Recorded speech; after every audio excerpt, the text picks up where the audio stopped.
Hi friends, hi అందరూ ఎలా ఉన్నారు? నేను వనజా సుచాని. మీకు గుర్తుండే ఉంటుంది అని నేను అనుకుంటున్నాను. ఎన్కేటీవీ ఎంటర్టైన్మెంట్లో 4 గోడలు ప్రోగ్రామ్స్ నేనే చెప్పాను. నేను ఈరోజు మీతో పంచుకోవలసిన నా మనసులో భావాలు ఏంటంటే, ఇవాళటి పిల్లలు, ఈ జనరేషన్ పిల్లలు వాళ్ళ స్కూల్లో టీచర్స్తో ప్రవర్తించే విధానము, తల్లిదండ్రులు వాళ్ళకిస్తున్న ట్రీట్మెంటు ఎలా ఉంది అనేది ఒక టీచర్గా నా అనుభవాలు కొన్ని మీతో పంచుకోవాలని మీ ముందుకు వస్తున్నాను. 10 ఏళ్ల కిందటి జనరేషన్కి ఇప్పుడు ముఖ్యంగా కరోనా వచ్చి తగ్గిపోయిన తర్వాత పిల్లల్లో చదువు మీద ఆసక్తి అనేది పూర్తిగా తగ్గిపోయింది ఫ్రెండ్స్. ఎలా అంటున్నారా? సెలవులు మొత్తం తల్లిదండ్రులు ఎవ్వరూ, ఈవెన్ ఎడ్యుకేటెడ్ పేరెంట్స్ కూడా, బాగా చదువుకున్న వాళ్ళు కూడా పిల్లలని స్కూలుకు వెళ్ళే అవసరం లేదు, కానీ ఇంట్లో అయినా కూర్చోబెట్టి చదివించుకోవాలని ఎవరికీ ధ్యాస లేకుండా పోయింది. చాలామంది 100లో 85% అలాగే వదిలేశారు పిల్లల్ని. ఇంకా middle class, lower middle class వాళ్ళ పిల్లల పరిస్థితి చెప్పాల్సిన అవసరం లేదు.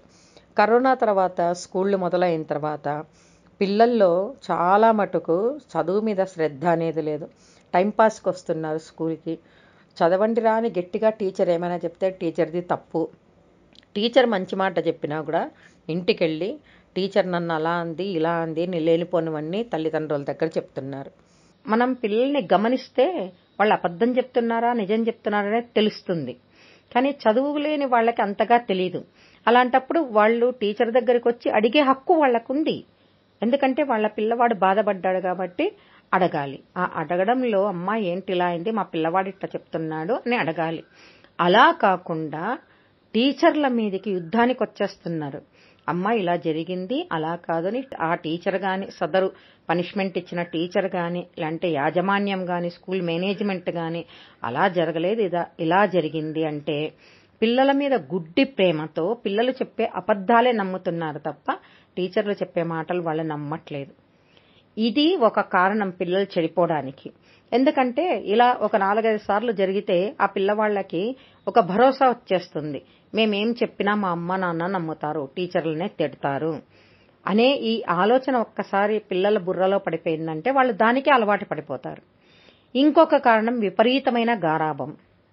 ఈ గారాబం ఒకటి తగ్గించాలి. ఇంకా చదువుకున్న తల్లిదండ్రులు కూడా అలాగే ప్రవర్తిస్తున్నారు. తమ పిల్లవాడు అబద్ధం చెప్తున్నాడా, నిజం చెప్తున్నాడా, టీచర్లకి అబద్ధాలు చెప్పాల్సిన అవసరం ఎందుకుంటుంది అని కూడా ఆలోచన లేకుండా తమ పిల్లలు చెప్పే అబద్ధాలు నమ్మి టీచర్లని బ్లేమ్ చేస్తున్నారు, టీచర్ల మీద నిందలేస్తున్నారు. ఇది చాలా తప్పు, చాలా బాధాకరం. ఈ విషయం మన చేతులతో మన పిల్లల్ని మనమే పాడు చేసుకుంటున్నాం. ఇలా పిల్లలకి అలవాటైపోతే వాళ్ళకి టీచర్ల మీదే కాదు, చదువు మీద శ్రద్ధ ఉండదు, గౌరవం ఉండదు, చదువుకోవాలనే ఆసక్తి ఉండదు, వేరే విషయాల మీద మనసు పోతుంది. అప్పుడు పిల్లల్ని పాడు చేసుకున్న వాళ్ళం మనమే అవుతాం కదా. ఇంకొక విషయం ఏంటంటే, పిల్లలకి చదువు మీద శ్రద్ధ కలగాలి, భయం ఉండాలి అంటే టీచర్ల పద్ధతి, టీచర్లు చెప్పేది, టీచర్లు పెట్టే భయం మాత్రమే సరిపోదు.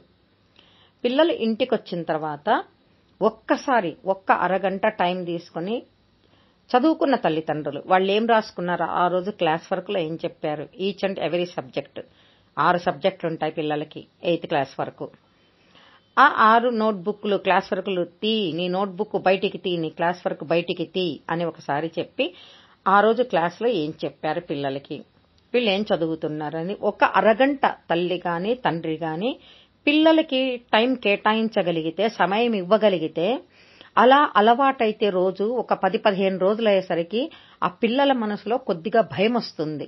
అరే మనం సరిగా చదవకపోయినా రాయకపోయినా అమ్మో నాన్నో చూస్తారు కాబట్టి తిట్లు తినడం, దెబ్బలు తినడం ఎందుకు, నేను చదువుకోవాలి అనే ఆలోచన వాళ్ళ మనసులోకి ప్రవేశిస్తుంది. వన్స్ ఈ ఆలోచన పిల్లల మనసుల్లో వస్తే, తల్లిదండ్రుల భయం ఉంటే తప్పకుండా వాళ్ళకు చదువు మీద శ్రద్ధ కలుగుతుంది. చదువురాని తల్లిదండ్రుల సంగతి ఏంటి అని మీరు అడగొచ్చు. చాలా మంచి ప్రశ్న అది. చదువురాని తల్లిదండ్రులకు కూడా నేను ఒక ఉపాయం చెప్పాను. ఇప్పుడు చదువు రాకపోయినా, చదువుకోవడం రాకపోయినా పిల్లవాడు ఈరోజు నువ్వేం రాశావు తీరా బుక్లో అంటే చూపిస్తాడు. కనీసం తేదీ, డేట్ అనేది తెలుస్తుంది ఎంత చదువురాని వాళ్ళకైనా. ఒరే ఈరోజు నువ్వేం రాశావురా చూపించు అని కూతుర్ని కానీ కొడుకుని కానీ అడగాలి. మాకు చదవడం రాదు అని పిల్లల ముందు ఎక్స్ప్రెస్ చేయొద్దండి. చెయ్యకుండా వాడు అందులో ఏం రాశారో చదవమని చెప్పండి. వాడు తప్పులు లేకుండా తడబడకుండా చదివితే దాన్ని మీరు మనసులో పెట్టుకోండి. అలా తప్పులు లేకుండా తడబడకుండా చదివితే వాడిని అదే పదే పదే చదివించారనుకోండి, కనీసం రోజుకొక్క అరగంట తల్లిదండ్రులైనా చూస్తే వాడికి కూడా భయం వస్తుంది. అమ్మో, మా అమ్మ నాన్నకి చదువు రాకపోయినా బుక్కులో ఏముందో చదవమంటున్నారు, తప్పులు చదివితే టీచర్కి చెప్తారేమో, పిల్లల్ని చెప్పాలి, అరే నువ్వు తప్పులు చదివావని నాకు అనిపిస్తే, నేను అనుకుంటే టీచర్కి నేను చెప్తా వెళ్ళి అనే ఒక చిన్న భయం పిల్లల మనసులో పెడితే వాళ్ళకి కొద్ది రోజుల తర్వాత అలవాటైపోతుంది. అది అమ్మో చదవకపోతే అమ్మ వెళ్ళి టీచర్కి చెప్తుందేమో, నాన్న వెళ్ళి టీచర్కి చెప్తారేమో అనే భయం పిల్లల మనసులో వచ్చిందంటే ఈ పిల్లలు కూడా బాగా చదువుకుంటారు. ఈ ఉపాయము నేను చదువుకొని తల్లిదండ్రుల పిల్లలు ఉన్నారు కదా, ఆ తల్లిదండ్రులకు చెప్పాను, కానీ ఎవ్వరూ అర్థం చేసుకోలేదు. ఇలా కాకుండా తప్పులు తల్లిదండ్రుల దగ్గర పెట్టుకుని పిల్లలకి మంచి మాటలు, టీచర్ నన్ను కొట్టిందమ్మా లేదా టీచర్ నన్ను కొట్టాడు నాన్న అనగానే రియాక్ట్ ఎలా అవ్వాలంటే తల్లి గాని తండ్రి గాని, అరే నువ్వు ఏమీ చేయకపోతే, ఏమ్మా నువ్వేమీ చేయకపోతే టీచర్ నిన్నెందుకు కొట్టింది అని అడగాలి. మొట్టమొదటి ప్రశ్న అది వెయ్యాలి. అలా వేసినప్పుడు వాడు నిజమే చెప్తుంటే, నిజంగా టీచర్ చాలా భయంకరంగా కొట్టింది, తప్పు లేకుండా కొట్టింది, లేదా వీడి తప్పు ఉంది కొట్టింది అనేది వాళ్ళు చెప్పడంలో అర్థమైపోతుంది.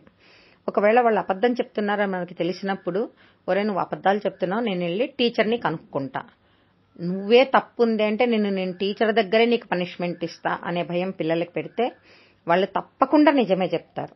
అప్పుడు టీచర్ మీద అబద్ధాలు చెప్పే అవకాశం పిల్లలకి ఉండదు.